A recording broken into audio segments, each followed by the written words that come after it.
Well, welcome. My topic today, I'm going to talk about 1177 BC. So let me take you away from rainy Bethesda and take you back more than 3,000 years in the past, where hopefully it's a little warmer and sunnier. This is the late Bronze Age. This is the period that is, I would say, nearest and dearest to my heart. If I could be reincarnated backwards, I would choose to live back then. I'm sure I would not live more than about 48 hours, but it'd be a good 48 hours. So we're in the period from 1700 till about 1200 BC here, 500 years. And you can see from this map, the different colored areas are the different civilizations that were around at that point. Basically, I call them for shorthand the G8 of the ancient world, because there's actually 9, but never mind. So it's close.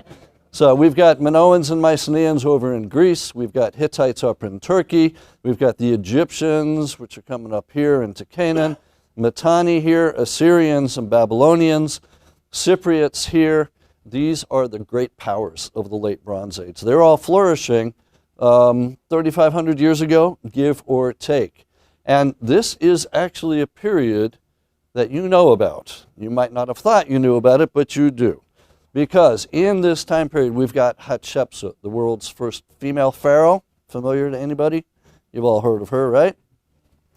Tutmosis III, her stepson, Amenhotep III. How about Akhenaten, the heretic pharaoh? Right, okay, so he's in this period as well. I'm venturing to guess that most of you have heard of King Tut. Would I be correct about that? Yes, okay, so that's this period as well.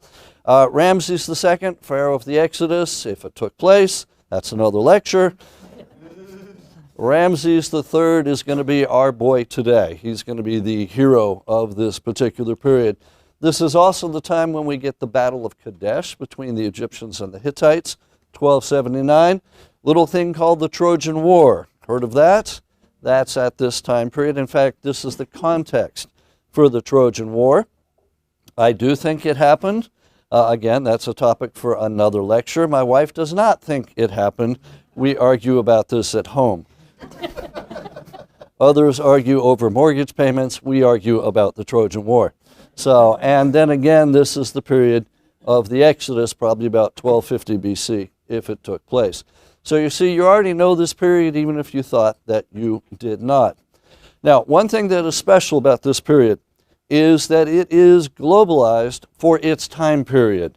That is, it's not globalized like we are today, but from Italy on the west to Iraq and India on the east, they are all in connection with each other. They're all in contact.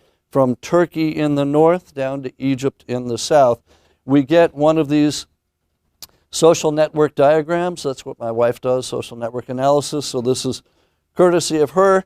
You know the, what is it, 6 Degrees of Kevin Bacon with all the movies? Yeah, same thing here, except that this is what's called a small world, which means there are no more than 3 leaps between any 2 pairs or any pair of people.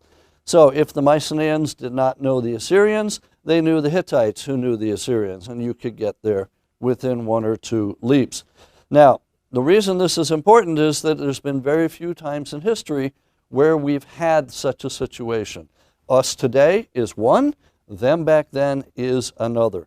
So this is why I would say that looking at what happened to these guys, even though it was more than 3,200 years ago, is actually relevant to today, because looking at what happened to them might have implications for us today as well. And what happened? Well, they collapsed. Just after 1200 BC, everything that had been going very nicely for several centuries by this point comes to a crashing halt on either side of 1200 BC. Right? Everybody that I just mentioned goes down. We get a dark age that lasts for between 150 and 300 years, and basically civilization has to reboot in this area. Okay? So, this was a huge loss to the world. It is comparable to the collapse of the Roman Empire, which happened 1,500 years later. The main problem is we're not really sure what caused it. So that's what I want to talk about mostly today, are the possible explanations for what caused that collapse, and then see if maybe we should start going, yeah, all right. So it used to be that it was a very simple explanation.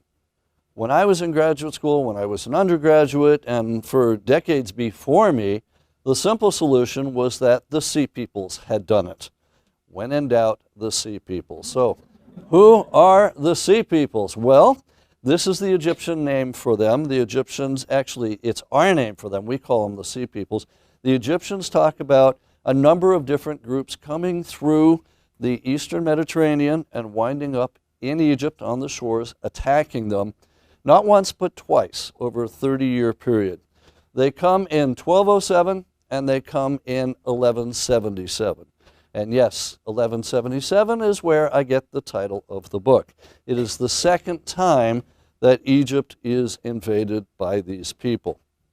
Now, the problem is, in fact, that the dates change. The Egyptologists keep changing the chronology. So a better way to put it is the 5th year of Merneptah and the 8th year of Ramses III, and that way you don't have to worry about it. Right? On their inscriptions, they say, in my 5th year this happened, and in the 8th year this happened. That is why when the book came out 2 years ago, I got a nice note from a senior colleague in New York City. And he sent me an email, and all he said is, congrats on the book. The title should have been 1186 BC. I wrote him back a 2-word email. No, it's not what you're thinking. I wrote back and said it was. And in fact, the original contract, which I had signed with Princeton back in 2007, the title was 1186 BC. But in the interim, while I was working on it, the Egyptologists changed the chronology again. So it became 1177. Ironically, since it's come out, they've changed the chronology back. So the next edition is probably going to be called 1186, question mark, something like that. Anyway, all right, so what we get, the Egyptians tell us in both reigns, in Merneptah and Ramses III, but let me focus on Ramses III here because it's more literally picturesque. He leaves on the wall of his mortuary temple in Egypt, a place called Medinet Habu, which is near the Valley of the Kings. In fact, I presume some of you have been there. Anybody been to Medinet Habu? No? Well, I think we need a field trip, for sure.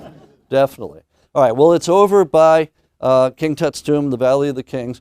On a wall of his temple, which is what you're looking at here on the left-hand side, and you see the drawing on the right-hand side, he gives us a picture of the invasion and an inscription of what went on. So he tells us the foreign countries made a conspiracy in their islands. All at once the lands were removed and scattered in their fray. No land could stand before their arms. And then he tells us what happens, who they overran. From Hate, Kode, Carchemish, Artswa, and Elashia on. Now we know where these places are. Hati is Turkey, it's the Hittites. Kode is where Turkey meets Syria. Carchemish, northern Syria. Artswa is actually western Turkey on the coast there. Elashia is the ancient name for Cyprus. So these people are sweeping across from west to east, across Turkey, down the Levant, across Cyprus. They set up a camp in Amur, that's northern Syria. Desolated its people, its land was like that which has never come into being. They were coming forward toward Egypt. Flame was prepared before them. And then he actually tells us the name of the peoples. He says their confederation was the Peleset, the Tejeker, the Shekelesh, the Denyan, and the Weshesh. So he gives us, how many is that? 1, 2, 3, 4, 5 right there. There's another 6 that are mentioned the first time back in 1207. 2 of them overlap, so there's a total of 9 separate groups that come twice in those 30 years. So, where are they from? What are they doing? What happens to them? Well, we're told part of that. Ramses, in another inscription from a couple years later, he says, I overthrew those who invaded from their lands. I slew the Denyen who were in their isles. The Tejeker and the Peleset were made ashes. The Shardana and the Weshus of the sea, they were made as those that exist not. So he beats them. And in fact, Merneptah had beaten them back in 1207 as well.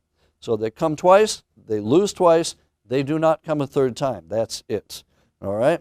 Now, the question is, where do they come from?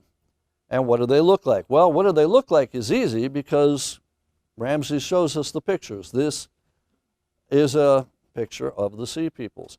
In fact, if anybody is going to dress up for Halloween, here you go.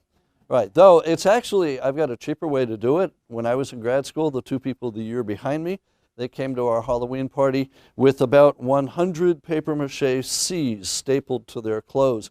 We said, what are you? They said, well, we're Sea Peoples.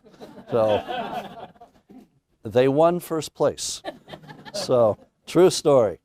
All right, so that's what they look like. The problem is, though, where do they come from? So, for instance, one of the groups is Shardana, the other is Shekelesh, Tejeker, Denyen, the names I just read to you. Can you think of any place in the Mediterranean, either eastern or western, that looks like Shardana? Sardinia, absolutely. So people think that maybe they're from Sardinia. Or maybe they went there afterward, one way or the other. How about Shekelesh? Any place in the Mediterranean? Got the same consonants? Forget about the vowels, but the same consonants? No, not Ashkelon, though that is an interesting idea, but no, somewhere near Sardinia? Sicily, absolutely, right. So Sicily. Tejeker's a little bit harder. We're thinking maybe the Troad or Sickles, so either Italy or Troy. Denyen, many people have suggested these are Homer's Danaans, so the Mycenaeans from Greece. The Weshesh, not sure. Ancient name for Troy is Wilusa, so maybe that's where they're from.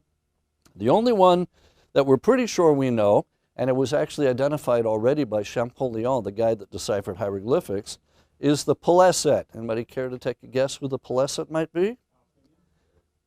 Philistines. The Philistines. And in fact, the Bible says the Philistines came from Crete. So that would actually fit. So we may be able to identify where these people come from, but it's not for sure by a long shot. And in fact, the original people talking about this weren't sure if they, as I said, came from there or if they went there. All right, and that has not been decided either. What has been decided is that they said the Sea Peoples were responsible for the collapse. 1207, 1177, that was the answer. Gaston Maspero, a French Egyptologist, had already put this theory, it was a theory, actually it was a hypothesis, in about 1850. By 1901, it was solidified. And so every time an archaeologist excavated a site that was destroyed, they said, see, it's the Sea Peoples. The problem is, of course, that's backwards. That's not what you do. So I actually think that this is not the right answer, even though there are some interesting parts to it. So for instance, here's your Sea Peoples again, the Philistines, and we do have Philistine remains in the region that is now Israel, also Lebanon, also Syria. This is degenerate Mycenaean pottery. It looks like somebody from Greece came over, made it, but the clay that they're using is from Cyprus or Rhodes or the Levant. So it really does look like you've got Mycenaeans that join in and come on over. So there is something to the suggestion that the Sea Peoples were real. The Egyptians are not just making them up. But if we take a look at the inscription that he actually leaves us, what Ramses shows us, and it's kind of hard to see, but on the left you've got the actual drawing. On the top right is an artist's rendition of it, and then down bottom a modern-day parallel. What Ramses shows us is that these people that are coming, they're not like Vikings. They're not just raiding. They're bringing their families. You've got the wife, you've got the kids, you've got the belongings, you've got the ox cart. These are people moving. They're migrating. So instead of Vikings, think of the Dust Bowl from the 1930s here in America. Everybody moving from Oklahoma to California. It's that kind of thing. So the question then becomes, what could have started such a migration? Now, I also think that it's a little too simplistic to give the explanation that I was taught in graduate school. They said, oh, there was a drought, and that led to famine, and that led to the movement of the sea peoples. That led to cutting of the trade routes, and that then led to collapse because they were not self-sufficient enough. Now, on the one hand, that's a nice explanation. On the other hand, you will notice it's quite linear. You will also probably realize it's never that nice, right? It's a lot more messy. And so I think that this is not the right answer. I think it's too simple. The sea peoples are part of it, yes, but they're not the sole reason. And in fact, I think they might have been as much the victims as they were the oppressors. That is, they are one of the symptoms of this, but I don't think they're the cause. I think they are a bogeyman that's been used to scare little kids for the last couple of generations, or at least if your parents are archaeologists, it was.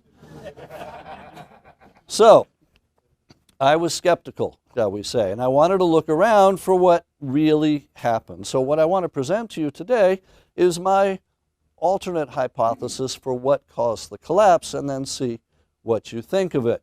Now, I remind you that we've got a globalized society for that time, for that period, with everybody in contact with everybody else, and I give you one major example.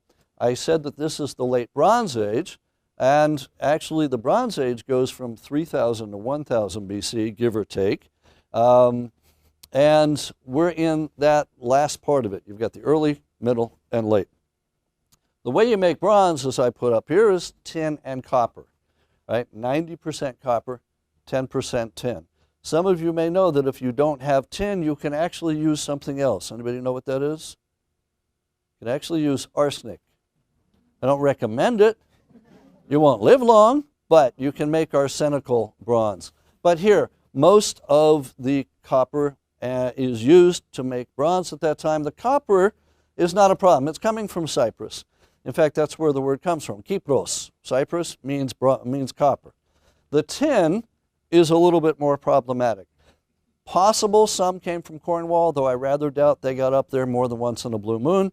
There are some tin mines in southern Turkey, but not enough. The vast majority came from Afghanistan, specifically the Badakhshan region of Afghanistan. Now, anybody here have lapis lazuli jewelry? Anything like, okay, that's same area, right? Lapis and tin come from the same area of Afghanistan. So we have to get it all the way from Afghanistan over to this area. And we do know that they are doing this because we have a text from the site of Mari, which is on the Euphrates River. I'm actually not sure that Mari exists anymore because ISIS took it over and we're busy looting it, so it may be gone by now. But the Mari letters, which were found by the French in the 1920s, one of them says that tin is coming there and being sent on to Ugarit on the northern coast of Syria, and from there is being sent on to Crete. So you can see that you've got a trade route of hundreds, if not thousands of miles. If you cut it at any point, you are indeed in trouble. And in fact, a colleague of mine in England has said that for them, tin was like oil is for us, right? And that keeping the steady flow of tin is the same problem that we've got for oil. And I think that's a pretty good analogy. But bear in mind that they're also importing finished goods as well. We've got them swapping raw materials, not just tin and copper, but also gold and silver and other things. But along with the raw materials are coming the finished goods. They've got a regular trade circuit going here. So this is one of my favorite. It's another one of these Mari letters. Actually dates from just after 1800 BC. One Kaftorian weapon. Now, Kaftor is their name for Crete and the Minoans. So this is a weapon from Crete. The top and the base are covered with gold. Its top is encrusted with lapis lazuli. Now, this is not the dagger. This is from the Death Pits of Ur. But still, I thought it illustrated it nicely, a gold dagger with lapis lazuli. And I don't know about you, I want one of these.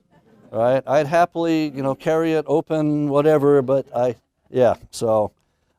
but I think my absolute favorite is another letter that says, one pair of leather shoes in the Caphtorian style, so Minoan shoes, and if you've been to Crete, you know those are probably sandals, though they could be boots, which to the palace of Hammurabi, king of Babylon, and yes, that is the Hammurabi, right, an eye for an eye, a tooth for a tooth, Bhakti limb carried, but which were returned. So these sandals come all the way from Crete to Babylon. They're given to Hammurabi. He doesn't like them, and he returns them. Why? I don't know. Too small? Too last millennium? At any rate, so for fun, at GW, I once had my students look at Hammurabi's law code, all 272 or 282 laws, and I said, find the penalty for returning shoes. And they came back crestfallen. They said, there is no penalty. I said, exactly.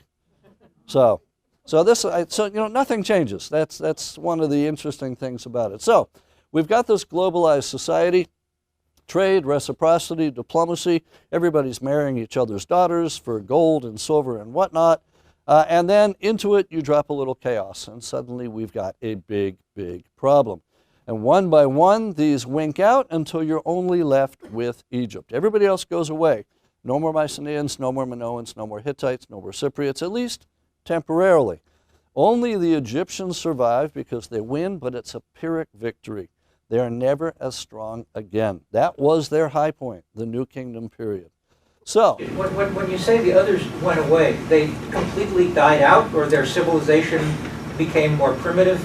They pretty much went away. The 1% is gone, and I'll come back to this, but they lose the art of writing. They lose the art of large buildings. You get a dark age, right? So Mycenaean civilization is considered to end just after 1200. Same with Minoans, same with Hittites, same with Assyrians, same with Babylonia.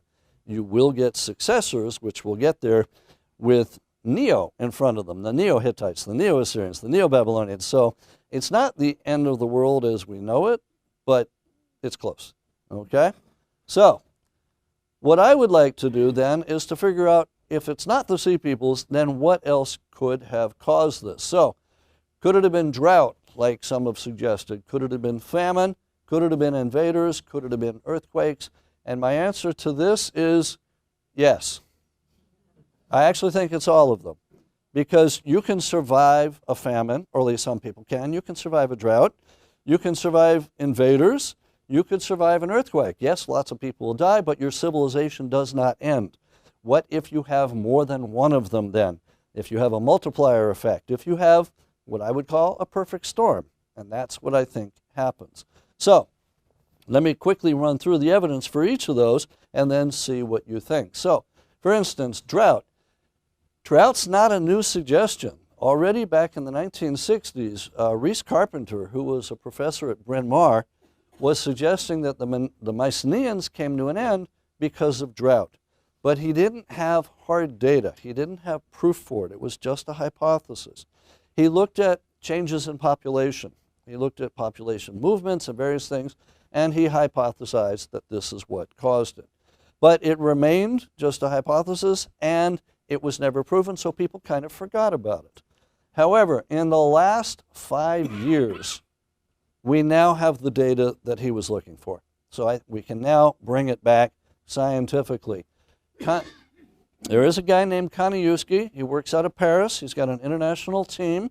And he went to the site of Gibala in North Syria back in actually he was there in about 2010, published the article in 2011.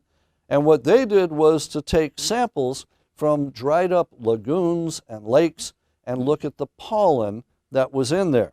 And what they found was that there is what he called a dry event, a 300-year-long dry event. The pollen showed that there was drier climatic conditions in the Mediterranean from the 12th century until the 9th century.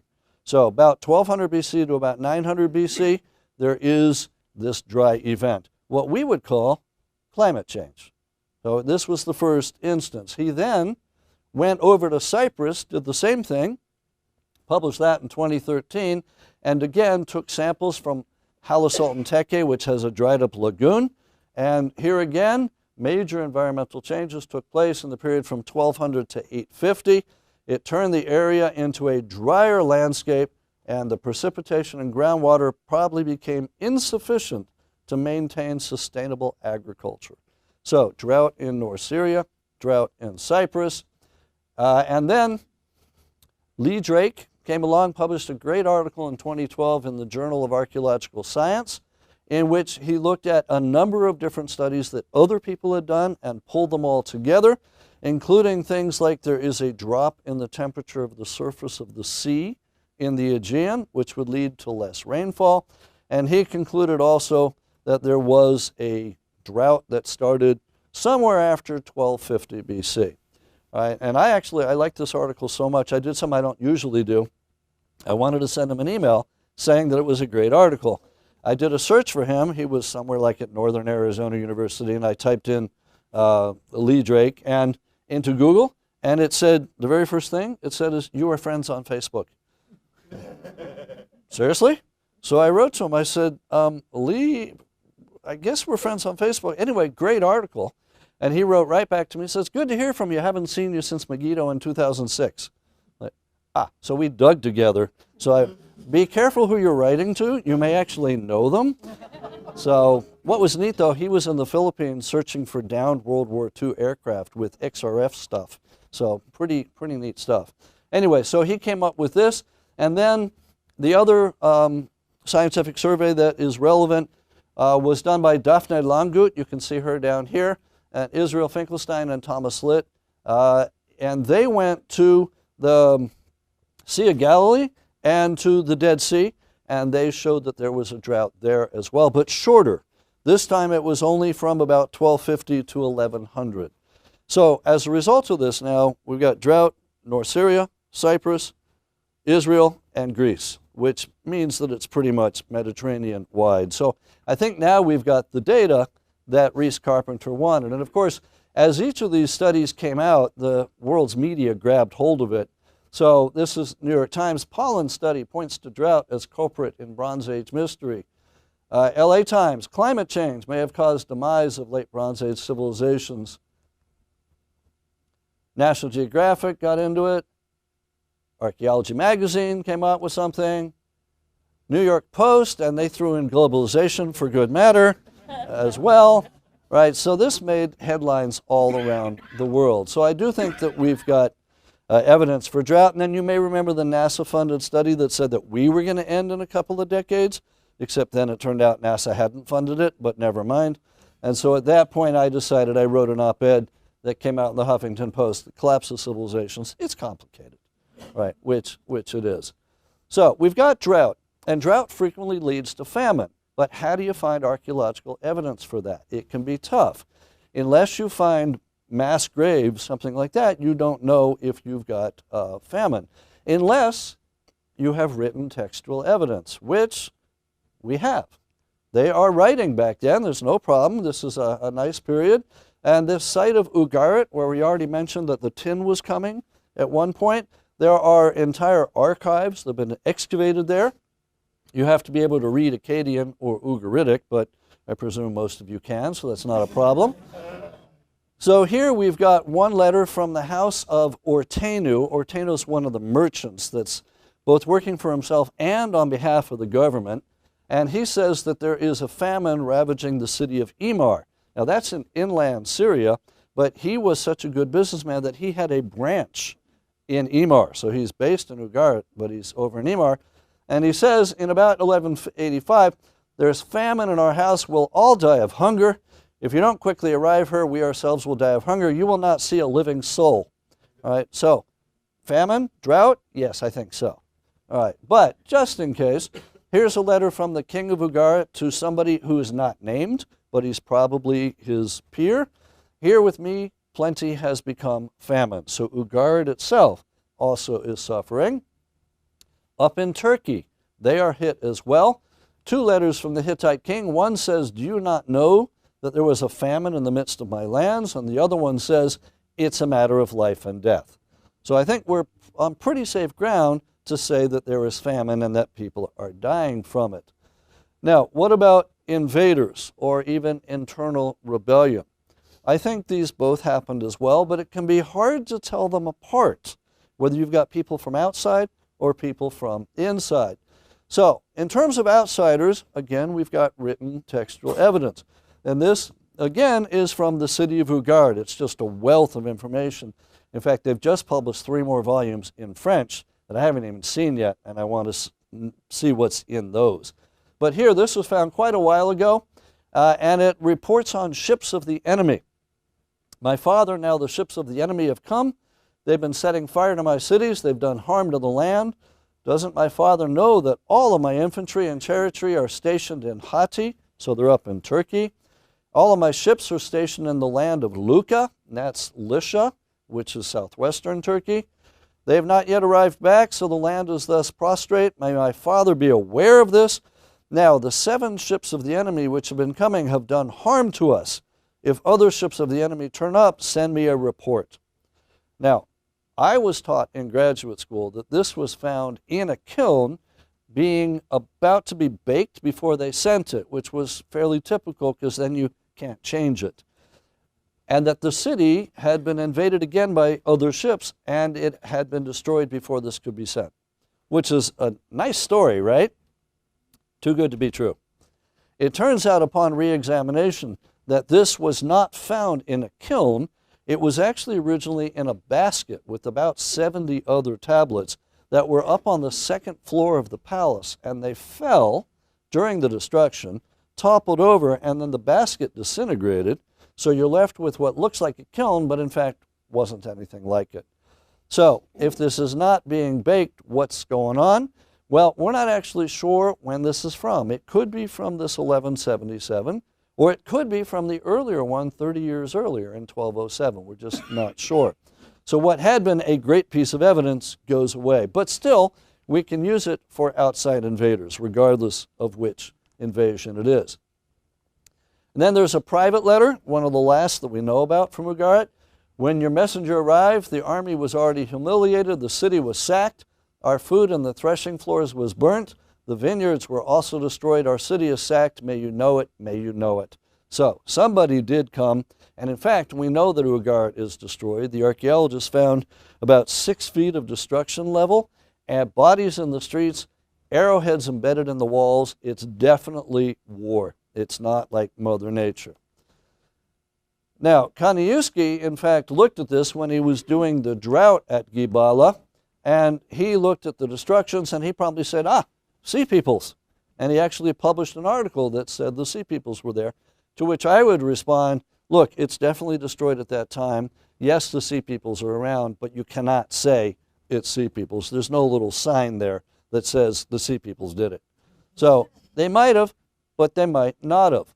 And one of the reasons that I say this is because of the situation at Hatzor, which is in Israel today, but it was Canaanite Hatzor back at that time.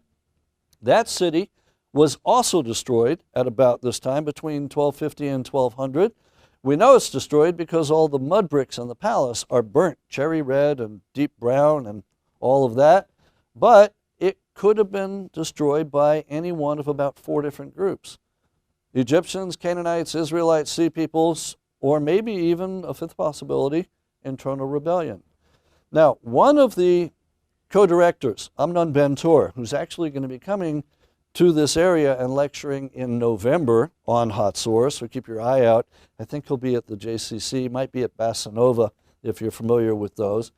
He says it's not Egyptians or Canaanites because in the destruction at Hatzor, there are Egyptian statues and Canaanite statues, and both of them are defaced. The arms hacked off, the noses mutilated. And he says Egyptians would not do that to Egyptian statues, Canaanites would not do that to Canaanite statues. And then he says it's not the sea peoples, we're too far inland at Hatzor, which I would disagree with. Sea peoples got even further inland, but never mind. So for Ben-Tor, it leaves only Israelites, specifically Joshua. And in the Bible, it says that Joshua burned Hatzor to the ground. So for Ben-Tor, this is evidence of the Israelites and the Exodus. But his co-director, Sharon Zuckerman, who recently passed away, unfortunately, she said, no, it's not that at all. It's internal rebellion. And when Ben-Tor said, what's your proof? She said, look at what's destroyed. The palace is burnt, the temples are burnt, but the places where the regular people are living are not touched. The stores are not touched. She said this is what happens when the 99% try to overthrow the 1%. That's what you get.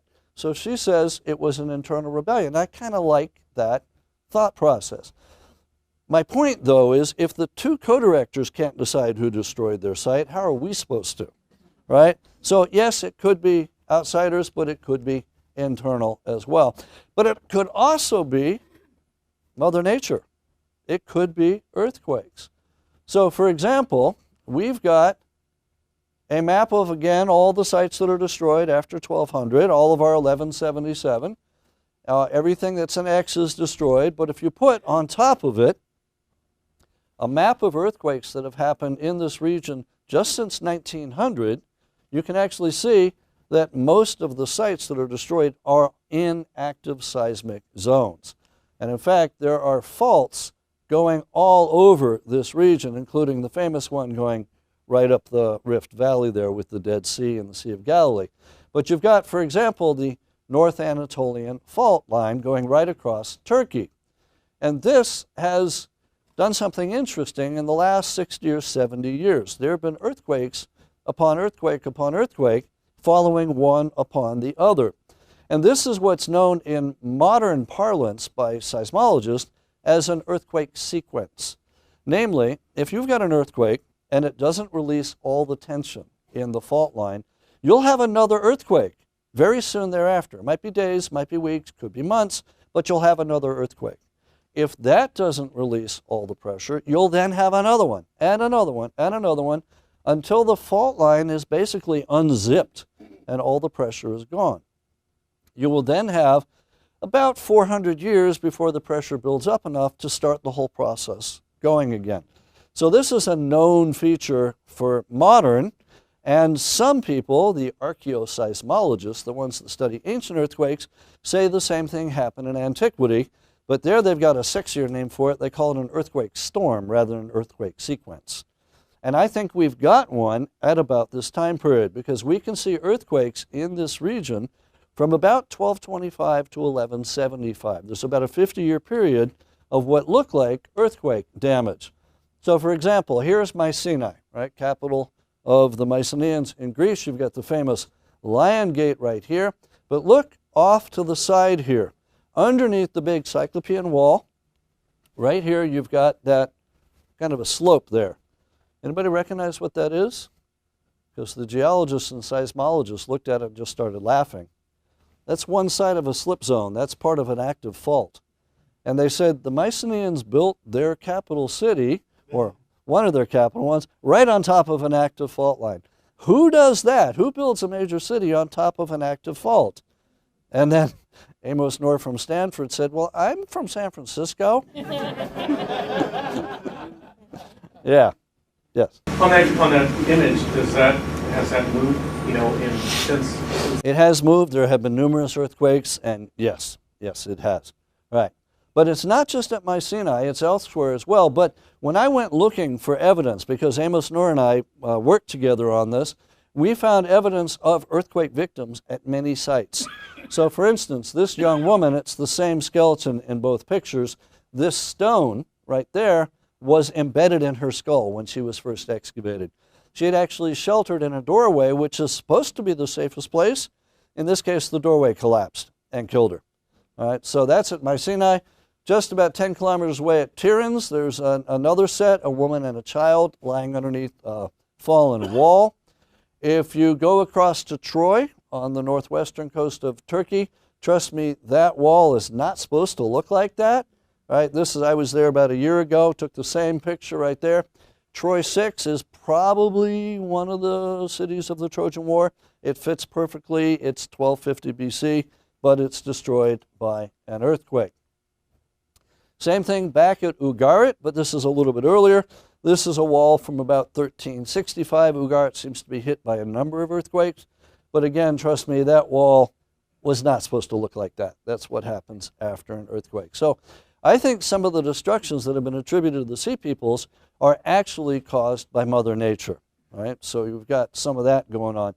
And by the way, too, anticipating any questions you might have, the climate change, yes, it's also Mother Nature. The Hittites are not driving SUVs back then, right? So we've got Mother Nature doing some stuff back then.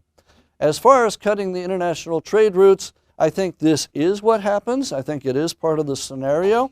And we've got evidence for what had gone on before that. So for instance, Hatshepsut, whom I mentioned, she sends an expedition down to Punt. She puts it on her mortuary temple here. This would be about 1500 BC, give or take. She's even got pictures of what they saw down there and what they brought back. This is the queen of Punt down there in the bottom. And she even tells us that her name is Eti, E-T-I. So we know that they went down to Punt. The problem is we didn't know where Punt was. It could be Yemen, it could be Ethiopia, it could be any number of places. Turns out it is Ethiopia, or Eritrea, or Ethiopia, because of a baboon mummy in the British Museum, where they've analyzed it and said that that's the nice parallel. So that's kind of neat. They are also in contact in Egypt with Greece at that time. Here's a tomb painting from the tomb of Rekhmire. These are Minoans bringing gifts to Egypt. Same thing in another tomb. You got, looks like a decapitated bull's head. That's a Minoan vessel. So we've got international trade between Crete and the Egyptians. We've also got trade with the Mycenaeans, right? You recognize these, the Colossi of Memnon. This is Amenhotep III's mortuary temple, a little after 1400 BC. He builds this temple. It's now completely gone because the later pharaohs used it as a quarry to make their own buildings, right? Why go and cut stone when you can just rob a guy who's dead anyway? So the entire mortuary temple is gone, but there are still bits and pieces in here, including, you see the little feet right there. There were a line of about 10 statue bases, which once held statues that are about 10 feet tall. Colossi are 60 feet tall. These guys were smaller, just about 10 feet tall. And one of them has a list of names that's never been seen before in Egypt and never is again, at least most of them. The two names on the right here are like head names, like titles. One says Kaftor, and the other says, actually it says Keftiu, and the other says Tanaya. Remember I said Kaftor is Crete? That was the Mesopotamian, Akkadian name. In Egypt, it's Keftiu, same thing. Keftiu is Crete. Tanaya is mainland Greece. It's the Mycenaeans. So you've got mainland Greece and Crete on one side, and then 14 other names going around the base, and these are Amnisos, Festos, Mycenae, Knossos. Amnisos actually is on there twice. Kithra is on there. Napthion's on there. These are names and places in Mycenaean Greece. And like I say, these have never been seen in Egypt before, and they will never be seen again. When they were first identified in about 1965, the British Egyptologist, a guy named Ken Kitchen, he published an article in which he said, "I hardly dare suggest, but these names look uncomfortably like Mycenae and Knossos." Well, he was quite right. That's exactly what they were. So I actually think that when you take a look in Greece at what's been found, you've got Amenhotep III, the guy who made the statue base list. You have his objects at many of the sites that are listed on that statue base. So here are fragments of an Egyptian faience plaque with Amenhotep's name on it, found at Mycenae. In fact, there's about 10 of them found at Mycenae. Nowhere else are these found outside of Egypt except for here. You've also got a scarab with his name on it, found at Knossos, where the Minoans are, on Crete. So I think what we've actually got on the statue base, they're actually in geographical order, if you look at it. It looks like a trip that goes from Egypt to Crete, up to mainland Greece, back to Crete, and then back to Egypt. I actually think that's why Amnisos is on there twice, because it's a round trip. So you're going from Egypt up to Crete, and they're like, okay, everybody out, coffee, bathroom, right? It's like being on the New Jersey Turnpike. Then they go around, so they're visiting the Minoans, who they've known. Then they go visit the Mycenaeans, who are new to them, and then they're like, okay, and last stop is again Amnisos, everybody out, use the bathroom, get a drink, and then we're heading back to Egypt. All right, so I think that's why. So can't prove it, but I think that's what's going on. And one of the reasons why I think this is a decent explanation, we have another text from Ugarit. It's called the Senaranu text because it's a guy named Senaranu, which, by the way, I wanted to name my child that. My wife objected for some reason. Thought he'd be unique, right? Sinaranu Cline, are you here? But no. From the present day, Amastamru, the son of Nikmepa, that's the king of Ugarit, exempts Sinaranu, son of Siginu, his grain, his beer, his olive oil to the palace he shall not deliver. His ship is exempt when it arrives from Crete. So you've got a merchant named Sinaranu in Ugarit, North Syria, sending a ship to Crete, coming back with olive oil, grain, and beer, and when it comes back, he doesn't have to pay import tax on it. Right? I think this may be the world's first corporate exemption in history, right? But it does mean that we've got these ships going around, and in fact, we found one off the coast of Turkey. There's a ship that went down in about 1300 BC in a place called Uluburun. This is National Geographic's reconstruction of it. Cover story, December 1987, if you want to go check it out. This is what it looked like when they were diving down there. You've got almost, well, just about 300 ingots of pure copper from Cyprus, each of them weighing about 60 pounds. And actually, there's so much copper on board, you could have outfitted an army of 300 people with swords and shields and helmets and everything else. They've also got about 14 of these big blocks of stone, each with one hole in them. Anybody identify what those are? Anchor? Yeah, very good. Stone anchors. Absolutely. As one gets caught, just cut the rope and bring the other one up. In the meantime, you're using them as ballast and to balance your ship. Right. So there's about 10 tons of copper on board this wreck. There's my friend Nicole. She never wore a jacket, even though this is 140 feet below the surface. They could only go down twice a day for 20 minutes at a time. And the director, George Bass, who, it's a great name, isn't it, George Bass, for the father of underwater archaeology? Perfect name. He said this was as if you had had 2 martinis and then tried to work. But working was, 140 feet down and you could drown. So they never had an accident, not a major accident in 20,000 dives over 12 years. It's because they had an ex-Navy SEAL in charge. So, right. Anyway, 10 tons of copper. There's also a ton of tin on board. And remember the 90% copper, 10% tin? They could have made a fortune in bronze off of here. Other raw materials up here, this is actually my favorite raw material there. Ingots of raw glass. In this case, colored with cobalt, so they're blue. But they also had purple and rose and brown. And down here, lower left, terebinth resin from the pistachio tree. You use it in making perfume. You also use it to color wax. Ivory, both elephant and hippopotamus. We had always thought all the ivory in the late bronze was elephant. Once it turned out these were hippo, they went to all the museums and retested. Turns out about 90% of the ivory is from hippo. They're like, that's strange, there aren't any hippos in the region of the Levant anymore. Then somebody went, yeah, I think I know why. All right, and then some brand new Cypriot and Canaanite pottery that would have been delivered somewhere. So this ship it's a microcosm of the international trade of the time. There are 7 different cultures represented on board in terms of the goods, both finished and raw. So it's probably going round and round, but it could be a gift from one king to another. They could have been on a shopping expedition. I mean, we'll never know. We will never know. But it does show what's going on at that time. And in fact, we've got a letter from that period also. I will bring to you as a present 200 talents of copper. Now, what we've got on this ship is 300 talents of copper. So it shows that that's what they're doing back then. So again, globalized economy. And I remind you about the copper and tin in antiquity. So, to sum up, let me present 3 points that I think we can all agree on. So, the first, would you agree that we've got a number of separate civilizations that are flourishing back then, from the 15th to the 13th, just after the 12th? Mycenaeans and Minoans, Hittites, Egyptians, Babylonians, Assyrians, Canaanites, Cypriots, they're all independent, but they interacted with each other. Have I persuaded you of that so far? We agree with that? No argument? Okay. Point number 2, it's clear that many cities were destroyed, which they were, and the late Bronze Age civilizations and life as they knew it came to an end a little after 1177. We agreed on that. Everything's destroyed? All right.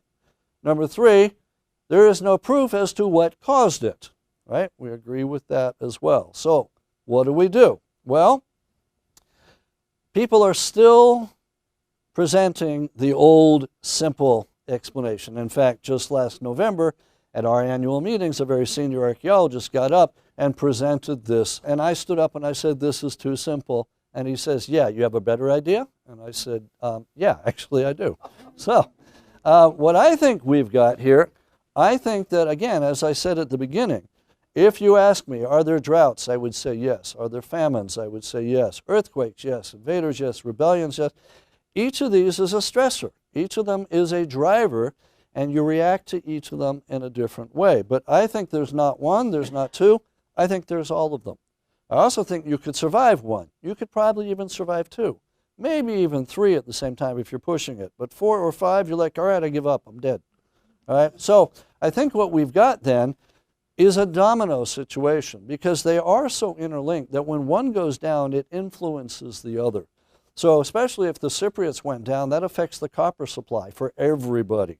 The Hittites go down, the Mycenaeans go down, and then I think we've got this, kind of like a multiplier effect going on here. But I also think that we've got other things going on as well. So, for instance, what we're really talking about here is a systems collapse. Literally, the whole system collapses. Now, this is a known situation. It's happened elsewhere as well. In fact, Colin Renfrew, a very famous British archaeologist, back in 1979, defined systems collapse. He says it's when your central administration collapses, it's when your traditional elite disappear, your centralized economy collapses, and you get lots of settlement shifts and population decline. And that's exactly what we see here. So what we've got is a systems collapse. But we've also got then to take into account a systems collapse doesn't just happen in 1 year. And that's actually why the title of my book is misleading, and I fought the publisher for the entire time I was writing it, because I said 1177 is not the year when it collapses. It takes a century. And so he says, well, what would you rather? I said, 1200 is very different from 1100, which is totally different from 1000. And he says, well, that's correct, but that's a terrible title, and it won't fit on the book. And I said, okay. So the way I see it is 1177 is shorthand. Just as we say that 476 is when the Roman Empire collapsed, which is, of course, not true, right? It took most of the 5th century AD, and even then, the Eastern Roman Empire keeps going for another 1,000 years, and still we say Rome collapsed in 476, or at least that's what we tell the kids in 6th grade. 1177 for me is the same thing. It's a hallmark, it's a bench, right? I know it didn't happen that year, but that's a good way to refer to it. So shorthand, if you will. And the thing is, when you have such a systems collapse, there's usually there's no smoking gun. And in fact, on Amazon, that's one of the major complaints from the people that have bought the book. They said, he didn't give us the answer. I said, actually, I did. The answer is there's no answer. We're not sure yet. They're like, well, where's the smoking gun? I said, we don't have it yet. So in the paperback version, I've got a new afterword that came out when it came out about a year later, in which I say something like no smoking gun or something like that. But the other thing, though, is that when you have a dark age, which always follows a systems collapse, you will then have romantic stories about the past, right? And so think of Homer and the Trojan War. You've got exactly this. So I think that's what we've got here as well. Now, in terms of our takeaway, what lessons can we learn? Is there a lesson for this, for us today? I think the answer is yes. So for instance, are we facing a situation that is similar today? Is there climate change? Well, we could argue all night about that, right? But let's say for argument, yes, at least some. Are there famines and droughts in the world today? Yes, of course there are. Earthquakes? Yes. Rebellions? Yes. I think the only thing that's missing are sea peoples. And in fact, I think we've got them too. Because I think on the one hand, ISIS are the sea peoples, busy destroying everything. But on the other hand, the refugees that are fleeing Syria could also be the sea peoples. So you've got both sides. So I actually think we've got pretty much the same situation. So in the last couple of years, the headlines coming out of the Mediterranean and the Middle East Greece's economy's tanked, right? This should all be familiar since about 2012. Internal rebellions in Libya, Egypt, and Syria with outsiders and foreign warriors, right? The Arab Spring. Turkey fears it's going to become involved. Israel's afraid it will be involved. Jordan's crowded with refugees. Iran is bellicose and threatening pretty much as usual. Iraq is in turmoil, right? These are all ripped from the headlines in the last, 3-4 years, right? Well, what if we looked at news from the Middle East in about 1200 BC? Yeah, pretty much the same. So my question now is, does knowing this help us? Well, from my point of view, I look back. Many of you probably look forward. So can we use this, knowing what happened to them 3,200 years ago, and knowing we may have some of the same symptoms, what do we do about it? Or we just say, it's history, it never repeats itself. I think maybe it does. Different actors. Thank you.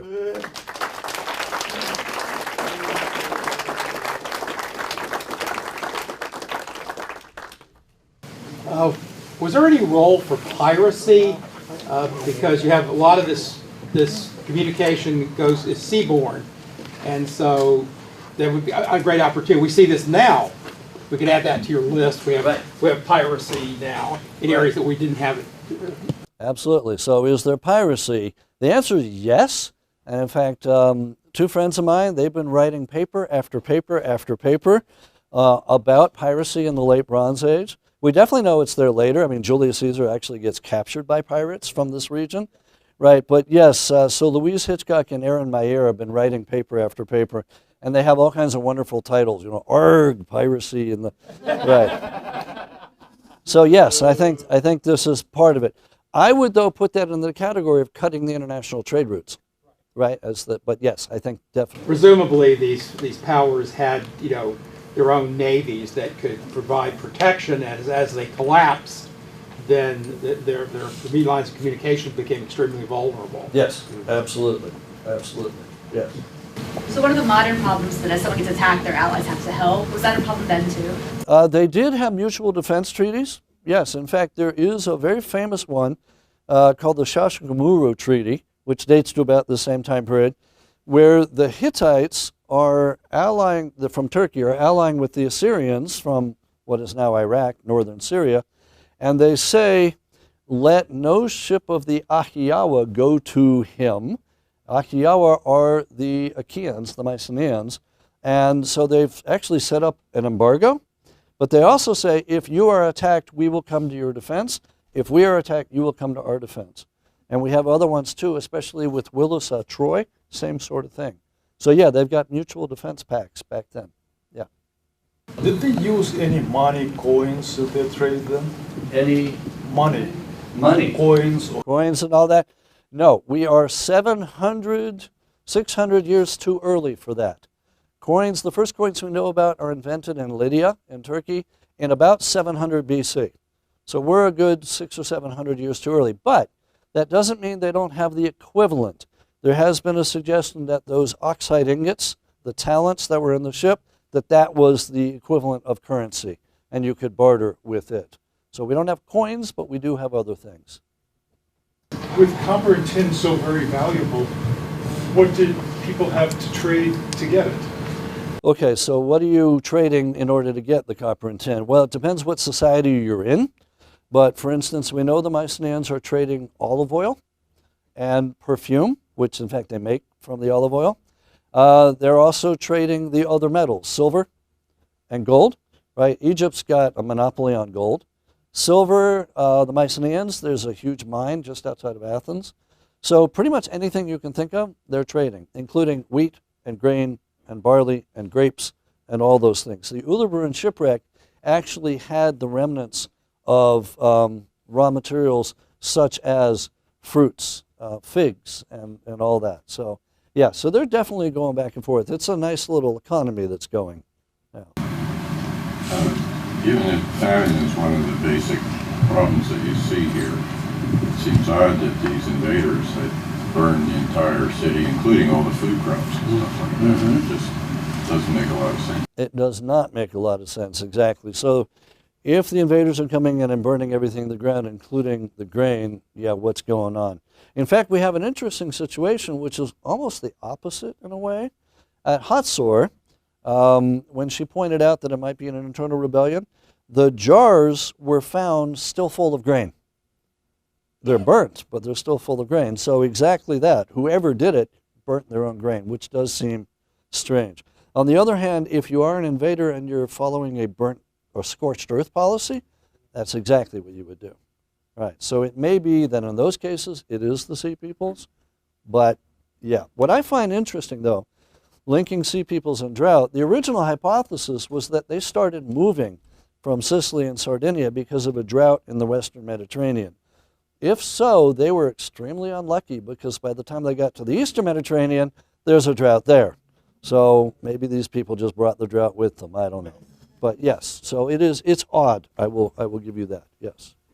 Someone had said that the Israelites originated in an internal rebellion. Could you, in other words, equating them? Could you comment on that? Okay, so the Israelites, all right, so that's probably the Finkelstein's suggestion where the Israelites are already in Canaan and they are the same as the Canaanites and all that.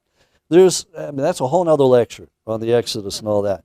The short answer is, I'm not going to go quite there, but I'll go part way there. Because what I think happens is, you notice everything collapses right about the same time as the Israelites are moving around according to tradition. I think what happens is that the collapse of the Bronze Age powers creates a power vacuum in this region. We know for sure that the Egyptians withdraw, and they had been in control of that area for a good 3 centuries. And when they withdraw, and if the Canaanite cities like Hatzor go down, when the Israelites come in, I think they took advantage of an empty land, smoking ruins, and that they simply claim credit for themselves. So it's what I would call a coattail hypothesis, that the Israelites are riding the coattails of the Sea Peoples and the other natural problems here. But it is possible they were already there, and that's in fact what Finkelstein is saying, that they're moving from the highlands down to the lowlands, but it's because the Egyptians have moved out and there are now smoking ruins there. So I would actually link the two of them. So in terms of the Exodus, and I do mention this briefly in the book, I simply say that I think if it happened, it happens now, and it's because they take advantage. Otherwise, I don't think there's any way the Israelites would have been able to take on the Canaanites. There's no way. But this then explains for me how it could have happened, if that makes sense. Now, you're not asking one other question. I was waiting for you to ask. There is one stressor or driver that I haven't mentioned that should go hand in hand with drought and famine and war. Yeah, disease. Where's the disease? Thank you.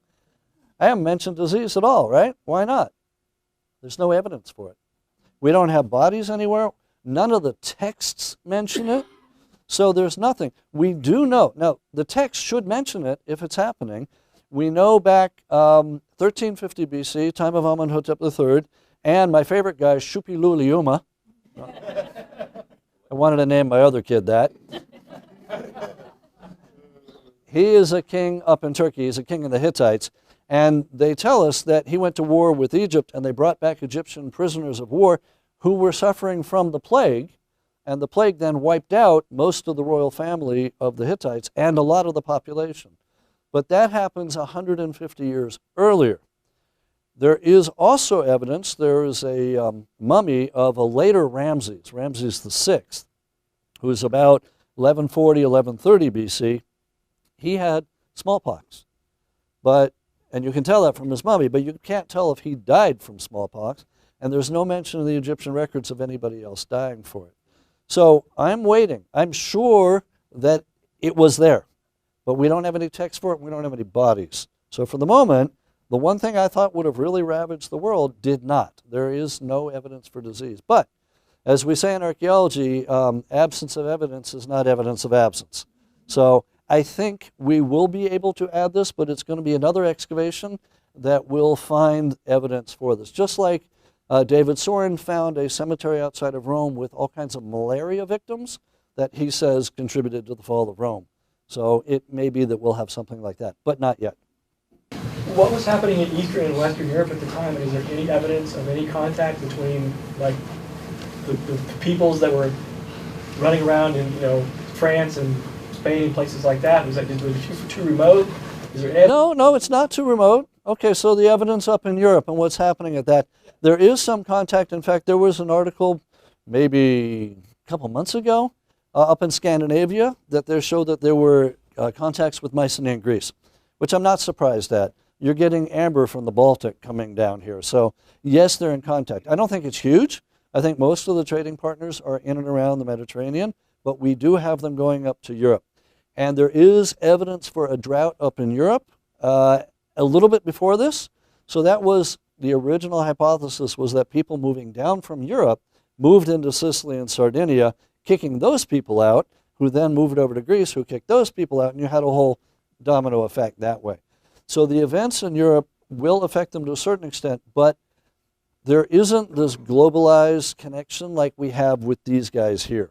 I would say the contacts are intrepid explorers or somebody who's dead set on getting amber. So I do think the events up in Europe affect them to a certain extent, but not in a calamitous fashion. How does the explosion of Thera fit into this time frame? How does the explosion of Thera fit into this? It does not. And the reason I say this, you're familiar, Santorini, Thera is about 70 miles north of Crete. It does blow up, for sure. And it used to be thought that it ended the Minoans and all this. The problem is that radiocarbon dating has now pushed the explosion back. It's now dated to 1628 BC, so the 17th century. So it probably did have an impact on the Minoans at that point, but it does not end civilization as we know it because, well, 1628 down to 1177, that's quite a few centuries there. So, but that is the number two question that I get on Amazon. How come you didn't talk about Santorini? And my answer is, I do talk about it, it's on one page, and I say it's not related. But still, everybody wants it to be related because it's an easy solution, right? Or not so easy, but people tend to link it to the Exodus with the parting of the Red Sea and this and that. Again, problems there too. There's a couple hundred years in between, so you'd have Moses raising his hand for like 200 years, which is a little long. So, right. Anyway, yes. You say writing was lost, so I know that like a lot of languages we don't even have the translation for them. But were there people then who like still used it just sparingly, or was it totally just not there? Those languages. Right. Okay. So let me qualify that. What happens at this point? The elite in Egypt and everywhere else, you only have about 1% that can read or write to begin with, right? So the scribe, even the kings couldn't read or write. So when your scribal class goes away, you forget how to write. Now, it does not take long to pick it right back up, but what gets picked up are different things. So for instance, into this same power vacuum, you get people moving sometimes right away. So we haven't even mentioned them, but the Phoenicians move into this power gap at the same time as the Israelites do. Phoenicians are on the coast of what is now Lebanon, Syria.